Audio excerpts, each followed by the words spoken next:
Ça nous est déjà arrivé où la famille était au courant que la personne est décédée mais n'a rien fait. Si la famille ne fait rien, on reprend le relais. C'est nous la famille.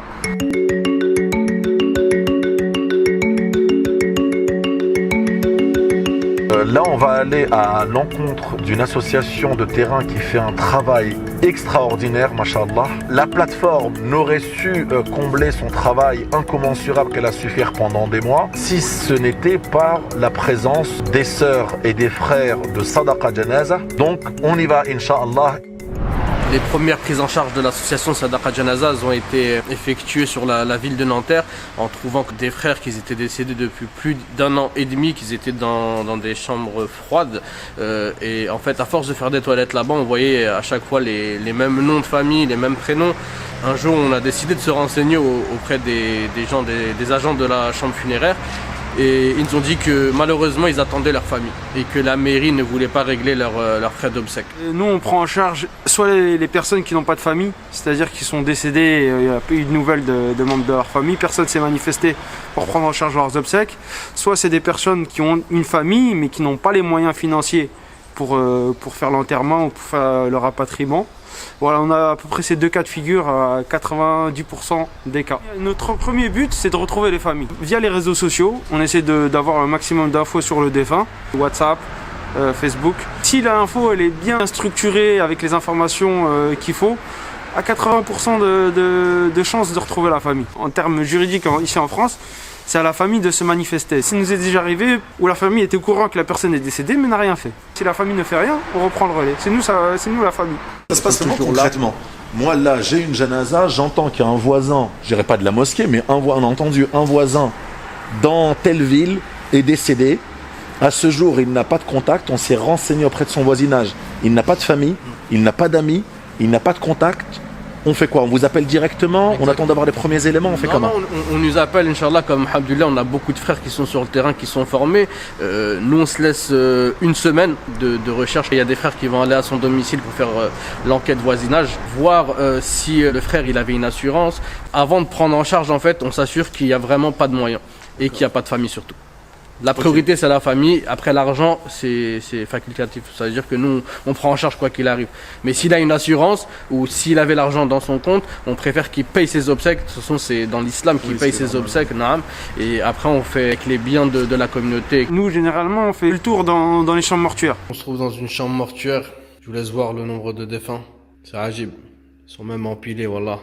Et encore, ici, alhamdoulilah, c'est très bien. Mais dans d'autres funérariums, c'est pire. Donc on fait le tour, on regarde les noms et on demande souvent aux agents de chambre mortuaire si la famille s'est manifestée. Généralement, la famille ne s'est pas manifestée. Donc après, nous, on reprend le relais, on essaie de trouver les papiers avec les assistantes sociales de l'hôpital ou l'état civil. Ils donnent souvent des photocopies de leur carte de séjour. On se déplace des fois au domicile, on demande aux voisins, on fait une enquête en fait. Ça arrive que ça ne fonctionne pas. Souvent, c'est des gens qui ont vraiment pas de famille, les pauvres. Et après, voilà, c'est nous qui reprenons le relais. Notre première mission, ce n'est pas les toilettes rituelles. Là, on a été contacté beaucoup de fois pendant la première vague du Covid. On ne pouvait pas refuser. On est des toiletteurs. Il n'y a personne qui fait les toilettes Covid à part nous. Si elle est décédée du Covid, nous, on s'équipe, on demande à la famille de sortir pour effectuer la toilette. Et dans des chambres mortuaires, ils nous autorisent à faire des rites religieux. Malheureusement, même si les médecins retirent la mention Covid, la plupart des pompes funèbres ne veulent pas effectuer ces toilettes. D'accord, donc ça veut dire qu'ils viennent la veille avec la police, qui font une mise en bière immédiate dans le cercueil et ils ferment le cercueil. Sans toilette. Sans toilette, sans rien du tout. Juste hier, avec le frère et une famille qui était désespérée, la pompe funèbre ne voulait pas effectuer de toilette. On l'a fait, alhamdoulilah.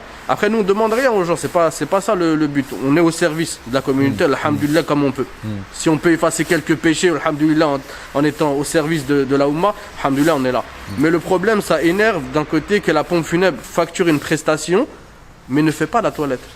Tu n'es pas une pompe funèbre musulmane alors si tu ne fais pas les rites du début à la fin. C'est pas normal. On se rend compte que la famille en fait ils sont perdus. Ils sont pas toujours confrontés à la mort, ils savent pas c'est quoi, ils savent pas faire appel à qui en fait. C'est-à-dire le Chibani il avait une assurance, il passe par la banque ils lui disent que tu vas avoir telle pompe funèbre. La pompe funèbre ça peut être une pompe funèbre qui connaît pas les rites musulmans. Donc ça veut dire qu'ils vont le mettre dans le cercueil directement, alors qu'ils s'attendent à une prestation musulmane. La famille ayant payé toute sa vie, ne va pas aller chipoter pour dire ah non, ben vous vous occupez pas de nous si les rites ne sont pas respectés. Des fois, il leur pose aussi la question. Oui, mais est-ce que les rites vont être respectés? Est-ce que le corps va être lavé? Est-ce que ces pompes funèbres-là vont leur dire automatiquement oui. Ah oui, nous travaillons avec des imams, et franchement, il faut dire la vérité, l'imam avec qui il travaille, il est ni imam ni rien du tout. Hein. Certains ont le réseau parce qu'on l'habitude travaille dans d'autres villes, dans d'autres grosses agglomérations où il y a aussi des communautés musulmanes installées. Donc, vous contactez la mosquée pour un passage janaza, pour éventuellement une janaza au cimetière. Normalement, ça va être respecté. Mais il y a d'autres pompes funèbres qui ne vont jamais rien respecter. La famille n'a plus le choix, n'a plus son mot à dire puisque la mise en bière a été faite de manière immédiate, le cercueil a été scellé, ils ne peuvent plus le manipuler. Et c'est là que les familles vont revenir vers nous, mosquées, où ils vont nous dire, est-ce que vous pouvez envoyer un imam pour faire des prières, pour faire des douas, pour faire... Ça veut dire aussi qu'on a beaucoup de familles qui n'ont aucune notion de la religion, qui n'ont aucune notion des rites musulmans. Moi, j'ai déjà eu des gens qui m'ont dit, sérieusement, hein, des gens qui m'ont dit, est-ce que vous ne connaissez pas des gens qui pourraient venir pour nous lire les sacrements, etc. Non, mais il n'y a pas de sacrements chez nous. Non, mais je ne sais pas, peut-être existe-t-il des prières, etc. Les gens, malheureusement, ne s'intéressent pas à tout ce qui est en rapport avec la mort.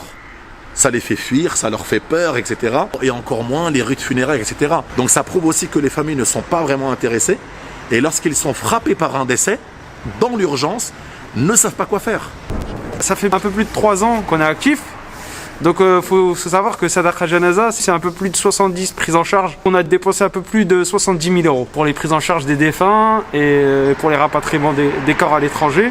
Vous fonctionnez comment avec l'argent? Vient d'où? L'argent, c'est des donations, des toilettes rituelles que l'équipe effectue. D'accord. Donc nous, on ne demande pas de salaire pour les toilettes, mais l'argent que les gens, par exemple, donneront pour une toilette servira à acheter un rouleau de kfen ou une valise pour un frère qui va faire des toilettes, le téléphone de l'association, le matériel, le cidre, le camphre. À force, ça coûte un peu cher. Les pompes funèbres facturent la toilette derrière à la famille. Nous, on ne demande rien à la famille ni à la pompe funèbre. Ça nous est arrivé qu'on ne prenne pas d'argent ni avec la pompe funèbre ni avec la famille. Nous, c'est un plaisir d'aller et soulager la famille. Notre association, on ne fait pas rentrer d'argent, c'est-à-dire les toilettaires ne prennent pas d'argent, les toiletteuses ne prennent pas d'argent, les bénévoles qui vont au domicile du défunt ou à la mairie ou au commissariat ou autre ne prennent pas d'argent. Et alhamdoulilah, parce qu'aujourd'hui, on n'a pas de souci avec ça. Il y a autant de mérite, Youssouf, à donner de l'argent à cette association qu'à une mosquée, qu'à une école, en fait. Alors, il y a du mérite, effectivement, mais pour moi, aujourd'hui, c'est surtout un devoir moral, éthique et responsable. Parce que on va se plaindre, nous musulmans, pendant des années, nous n'avons pas. Et lorsque nous trouvons des gens qui sont dévoués, dont c'est la vocation, et veulent agir pour la Ummah, en prenant pas un centime, on n'est pas capable de les aider, ou bien en disant, mais les gens pensent que si je donne à la mosquée, pour eux, pensent que si je donne à la mosquée c'est tout. On va leur dire par exemple, allez, on va construire une mosquée, et un institut d'enseignement juste à côté. Et ben peut-être qu'ils vont donner 4 fois plus pour une mosquée, parce que pour eux la mosquée c'est le din, c'est la religion, c'est le tarawih, c'est khutbat al-jumu'ah, c'est les doros. Et pour eux, un centre d'apprentissage à côté, de culture, de savoir, de science, de transmission, pour eux c'est secondaire, c'est pas central. Et c'est pareil pour ça. C'est pareil. Ils peuvent se dire, ils vont peut-être faire appel à des gens, et les gens c'est qui? Mais les gens c'est toi, c'est moi, c'est le voisin, c'est l'autre, mais c'est nous les gens, c'est pas que les autres. Donc c'est vraiment un devoir de tout à chacun de donner tout ce qu'il peut, même 1 euro, même 2 euros, même 10 euros. Donnons l'argent là où le besoin est identifié. Aujourd'hui, il y a cette crise en France, et elle ne date pas d'aujourd'hui, il y a cette crise en France, il y a des défunts aujourd'hui musulmans qui sont décédés, n'ont ni famille, ni personne pour subvenir à leurs besoins et avoir un minimum de dignité lors de leur inhumation. Faisons en sorte, alhamdoulilah, qu'ils soient inhumés dans des conditions humaines normales.